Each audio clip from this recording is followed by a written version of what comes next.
right? So we have operation contract, you have service contract. Now service contract is the main one. So whenever you want to use WCF service, right? The, you know, defining a service contract is important because this is a driving point for your web methods normally, right? Now, when do we use data contract? Is, let's say if you are actually returning or you are trying to communicate data to application in a form of class object, right? So then you have to use a data contract for that, right? Now let me take up an example here and I'll show you what exactly I mean.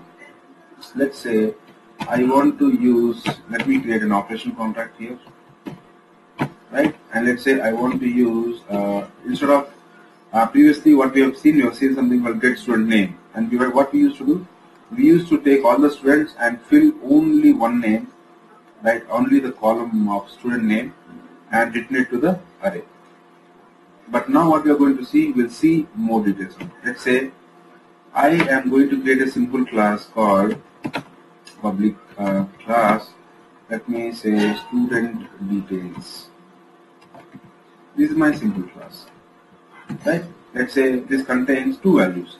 So here we used to send some, single set of things, right? So let's say here I have a public string, or let me make it as string student name, right? So for this, let me create a property,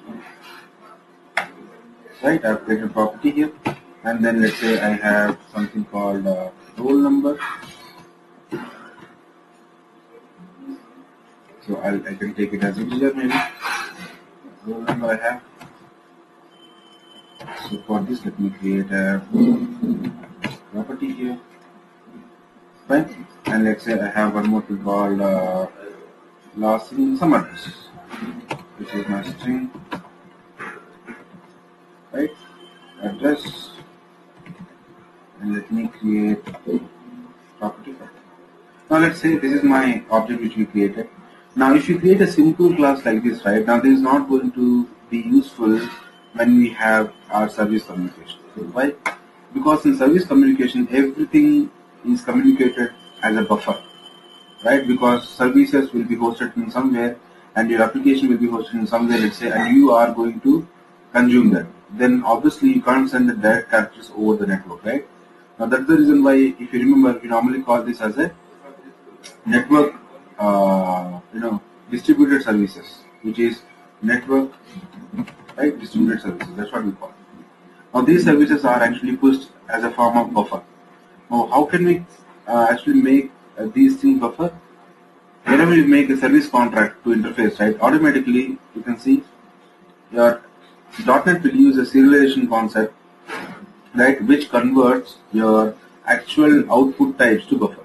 Similarly, if your output type is your class, then you have to make sure this class is serializable. Now, how to make a serializable class? Make it as a data contract here. This will take care that, okay, this can be converted to buffer. And in this class, what are the things we want to make including buffer? For that, you have to make it as use of data member. This is something which is called as a data member and data contract. Now, you are good to use your student details as an output. So here I'll use student, let's say, details, right? Where I'm gonna use, so let's say either student details, or let's say I want all the student list of student details, right? As let me call it as all students is my actual operation.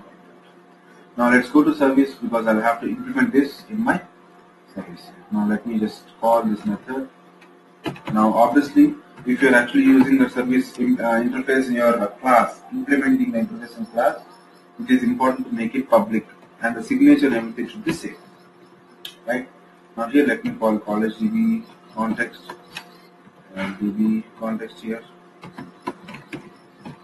and call your let's say you will be getting a list of student, which is my model class of entity framework, right?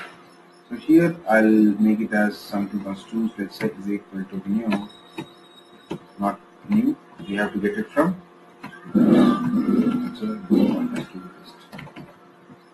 right?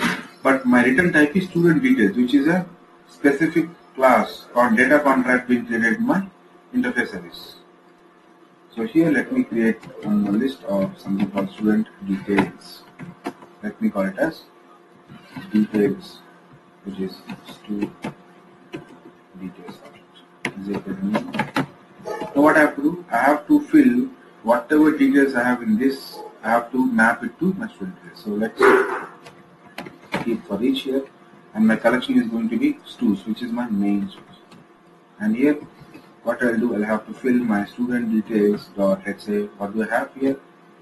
Now this is a list, right? So I'm going to create student details object. Let me call it as internal obj, and obj dot, now you can see I have student name. Give it as student name as item dot student name. Similarly, you have roll number, which is your item dot roll number. Similarly, you have obj dot address one, which is your item dot. So these are your filling details. Now, once you have created object, what do we do? We have to add this to list, right? Because we are creating a list of student objects here. This is important. Fine. So let me add it to this student details. So let me take this student details. Add of your picture. Right? Because when I say list, right, obviously we have to create a separate student object, right? And then add. Now this will actually fill all the student details here. Right? Now my object is completely filled up here, and now I can return the student details here. So let's return your student details. Fine. Now this is your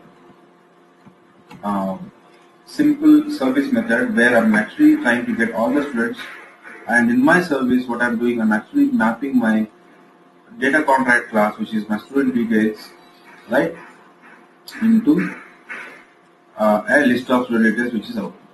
Now this is my service ready to get all the students. So let's rebuild this web service, which is my web service is here. Let me type it and rebuild.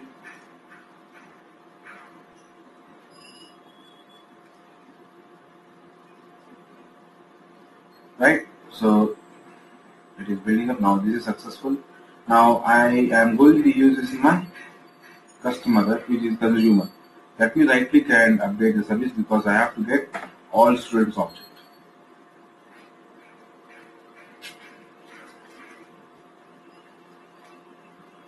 So let it download all the information here.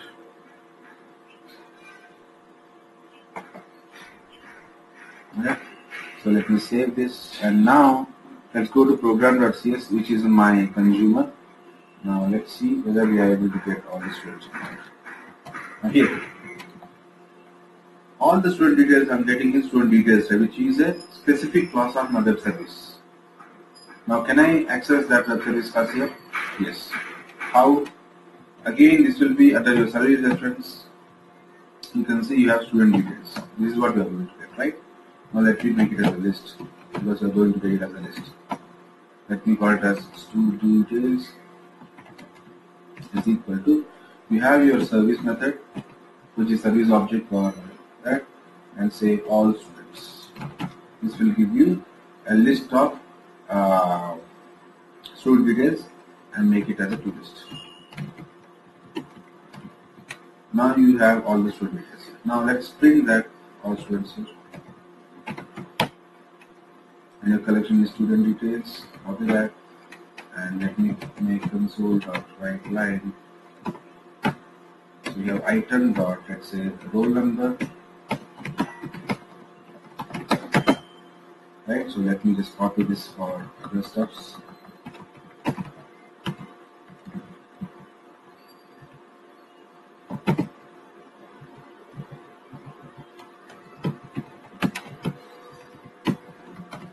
Right, and the second one is your student name, and then what do we have? We have address. Right, now here we are able to read the class, and also we are able to read the data from service. Now let's rebuild this project and run it. and let's see how it's going to work here.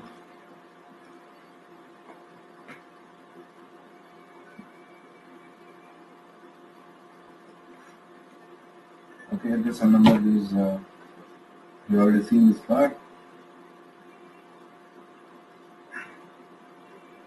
and now you got all correct. Now it is time to get details. Now you can see you got all the details, name and everything, which you have mapped it in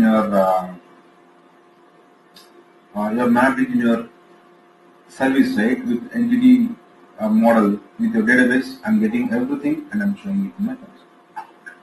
Now this is how we use WCF services, right? Integrate with entity framework and data contract, data member, right, for multi. If you want to actually persist the class objects across web service communications, right? Or if it is a direct data type like string or anything, you can directly use. You don't have to. You don't need a data contract for that, right? This is how we actually use the WCF. Now, what is important is let's see how we can actually integrate with the website. Now, let's say I have a simple MVC application. Now, if you understood the console way of accessing, right? Now, your MVC is again same. Let me call it as WCF MVC application, where I'm going to consume it. Let me create a basic one.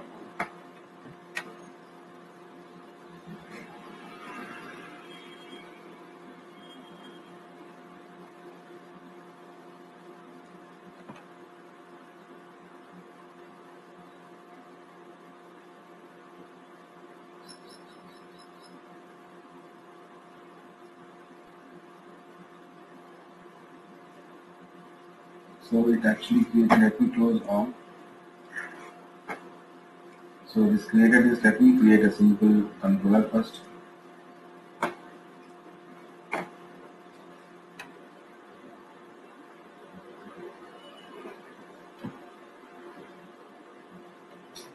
Let me call it as home controller and add. Right? Now here you have it. MVC. Let me make it as a startup project so that you can actually run. Now before creating any actions, right? Now first let's see how to provide, how to consume a WCF service in a web application, mainly MVC. Now this is same across all the web applications as if you want to use, right? So let me right click on these references and say add service reference. Now here you can see. So before going to this, if you want to check your service application on which port it is deployed, go to properties of this web service, and in web you can see that it is deployed on some port called 5073, right? Now this is the port on which your service called service 1 will be exposed. So keeping that in mind, let's go back here, right click on service reference. Now you can see as soon as you click on add service reference, your folder will be created. Now let me click on discover.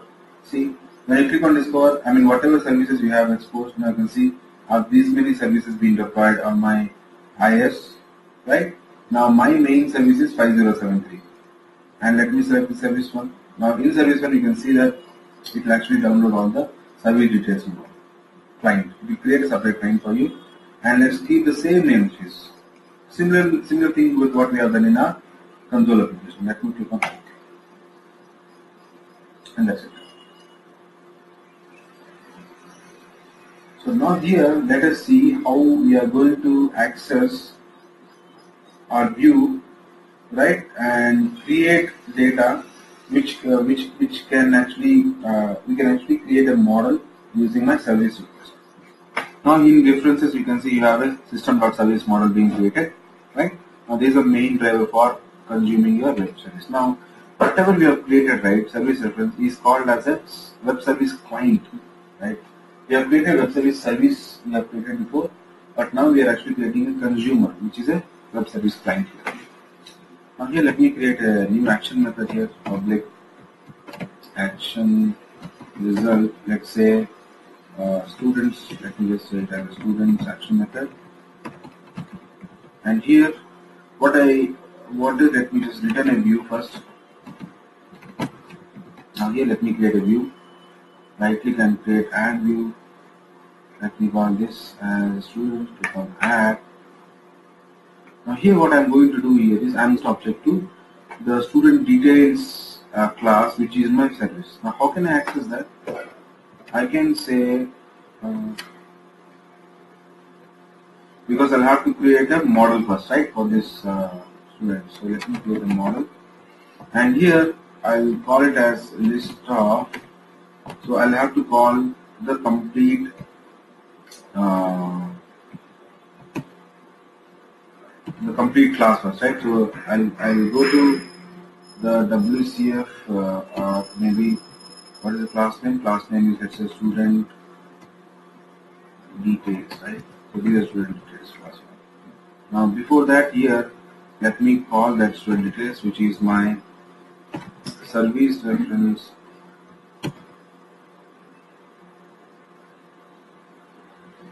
I'm not getting that. So this is my WCF application I've used, and now let me just give you a quick view on this again. So as soon as you add a service reference or web service URL reference and make it a client, right? So immediately in your application config or configuration file, the service model attribute will be created in configuration file, which contains two main things. One, bindings mainly. Now which type of binding you are using? I'm using HTTP binding, right? Now in HTTP binding, what is the binding name? I mean, to which endpoint you are actually looking on. If you remember ABCs, right? One is your URL, which is A is address. I have an address.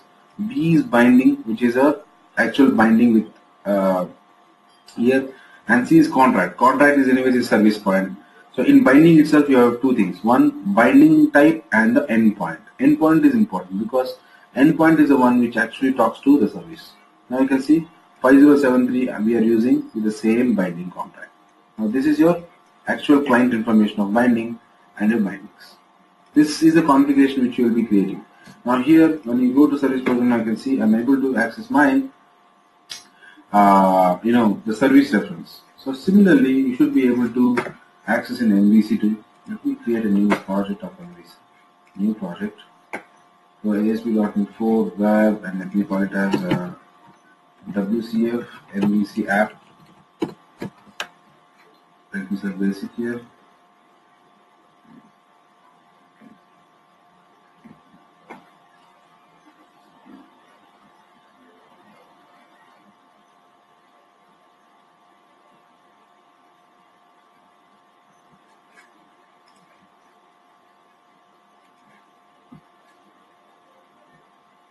Yeah, you have it now. So let me make it as a startup project, and let's start a simple controller in this, and let me call it as a home, right? And let me save this, and let me create a service reference. Let's say add reference here. Now let me call discover. Now you can see 5073 is my service. This is my service, right? Where you have your service reference. Click on OK. Now it will download all the service references in here.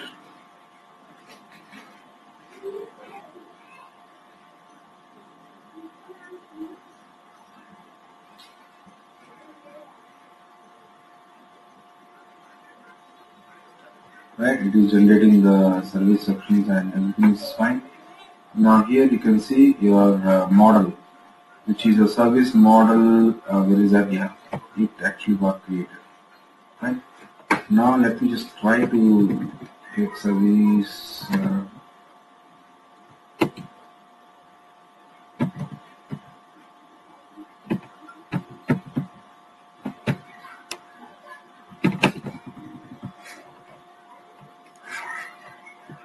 So let me just create this in some other project. Maybe with that project there is some issue. Maybe. Let me create a new project here. WCF MVC. Let me call it as WCF MVC app.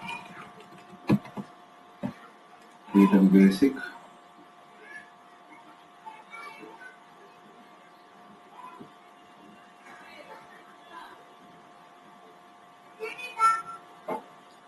So which is my MVC application here.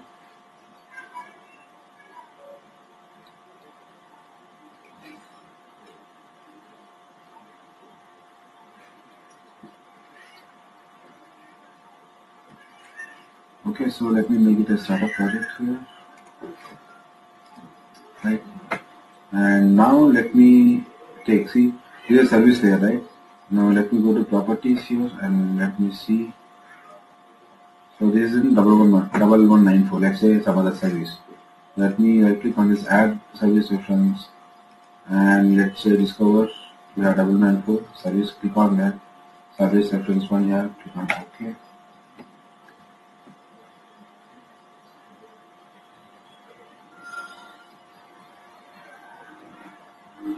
So this will create download. You can see here at the bottom of status bar it says creating new service reference and all, right? So this will actually create a new reference for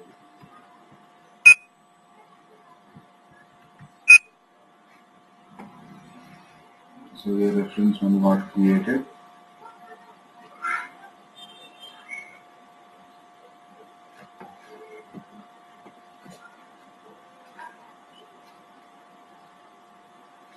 Right, and the service model will be added up here, right?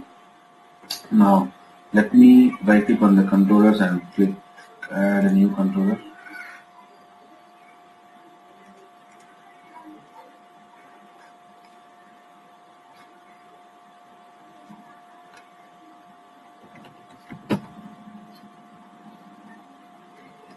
Yep, it's ready now.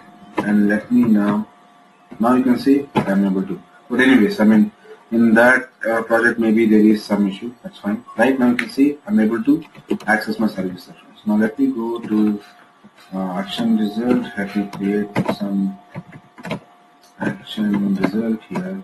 Call it as students, where I'm going to get all students. So here again I have all the students here.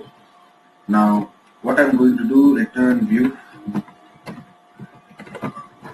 and before returning view I will be getting all the students, let's say. So here I have service reference one dot client, right? You can see client here, and even before that you have student details also, right?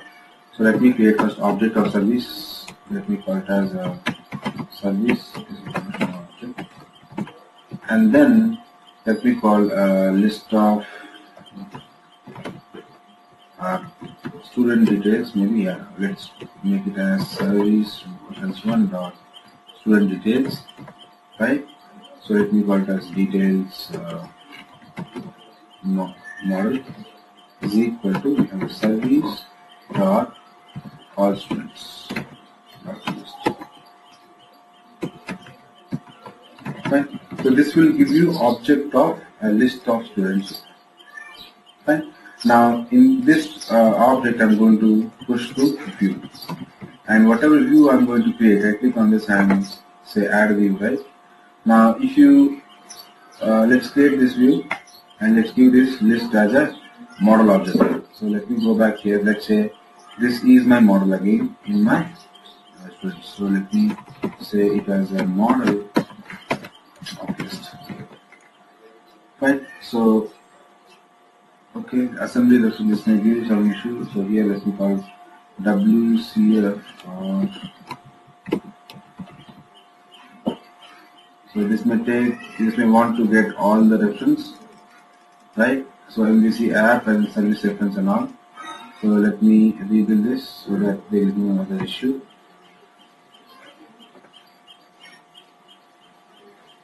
So rebuild is going, yeah, this got complete. Now, which means you have a reference of your service client and student details object. We got it through the web service. Now I'm reading data from my MVC application, but I'm actually retrieving data to web service, and web service is in turn talking to same thing here. My user interface now is a MVC application, right? Which is talking to web service, and web service is in turn talking to entity framework. Entity framework in turn talks to database. So now there is a pattern of architecture which we designed, right? Now let's go back here and let's show the details here. So let me create a table, and inside that let me do some loop here where my collection is nothing but the model. Right? So the model. So internally, let me take the table row and each TB. Let's say I'm going to show item dot. Let's say we have three things, right? So let's say a roll number, and let me copy these things here. And what else we have? We have a student name, right? We have address, and what else do we have? Do we have phone number? Yes, we have phone number also created in this service, and you have, let's say, created data. Fine. Now these are the details which you have, and let me give some border here. So let me say border as enable this. Fine. So these are, now let's run and see how our data is retrieved from MVC to WCF to entry framework to database and get back the object. Now we are actually using a service contract class here, and that service contract class of WCF service can be used through the service reference we are creating in an application. Right, so let's see how it is getting populated here.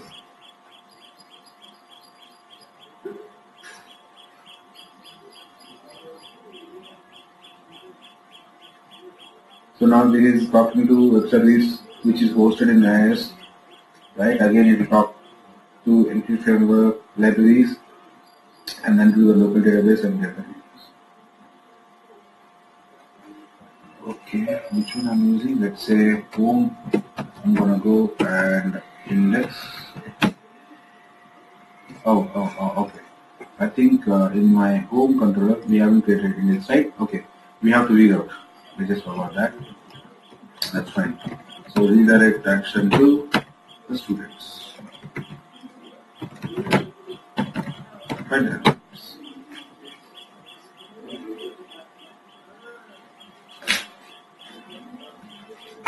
So I'm running it now. Where now this time it will go to index, but it will get redirected to the student's action result here.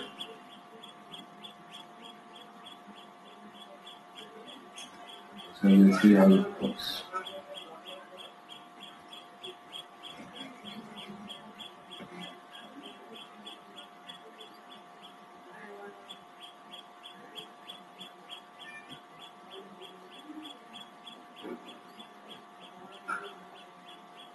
Now you can see, now this is the data which we actually read through a web service, WC web service, and we are actually showing it on top of the. Now this is how we can actually create WCF services and integrate with console application or WCF. Similarly, you can actually go ahead and integrate with ASP.NET, right, and map it to pages now, right? So this is about WCF services, how we can actually use and how it actually get deployed to some port, and then how we can actually use a service references. And if you go to web.config right here, right, now you can see in my MVC application, you can see the service model being created, because this is important. Until unless you have a bindings or an endpoint being mapped, right, you won't be able to actually talk to the service. Now, tomorrow, let's say you have deployed your service somewhere else, just change only this service URL, right, which is your .svc. That will be more than. If you change this, it will automatically take the service layer wherever you are actually talking from, and it will consume that. Right? So this is how it actually works. So if you want to check, you can check this service. Let me just take this service URL and let me show you how internally it works. Now you can see. Now it's internally it is actually mapping to a visual file. Visual is nothing but a web service dynamically, right? Now when you click on this, now you will actually see the schema. Now this is something which is your actual service key, right? Now which actually internally gets mapped here. We are not able to see because .NET applications are so handy that you can create direct service reference. But internally what it does, it will read this schema and it will make sure it provides data. Now see, we have get books, right? We have get data, see get names, all students, we have everything mapped, and we have each visual message and the parameter. Now the parameter is all student response, right? Which should give you the student details, let's say, right? Now here you can see when you are trying to get all students here, right? Now you'll see the input and output message will be mapped, right? And your data contracts will be mapped here with your bindings. So this is how your actual service will get enabled internally. And if you have any service change or URL change, you don't have to create one more service, just change it here.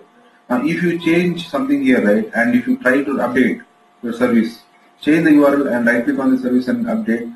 Now this service reference is going to take this configuration URL and get the new methods or whatever updated is there, right, it will get it from there.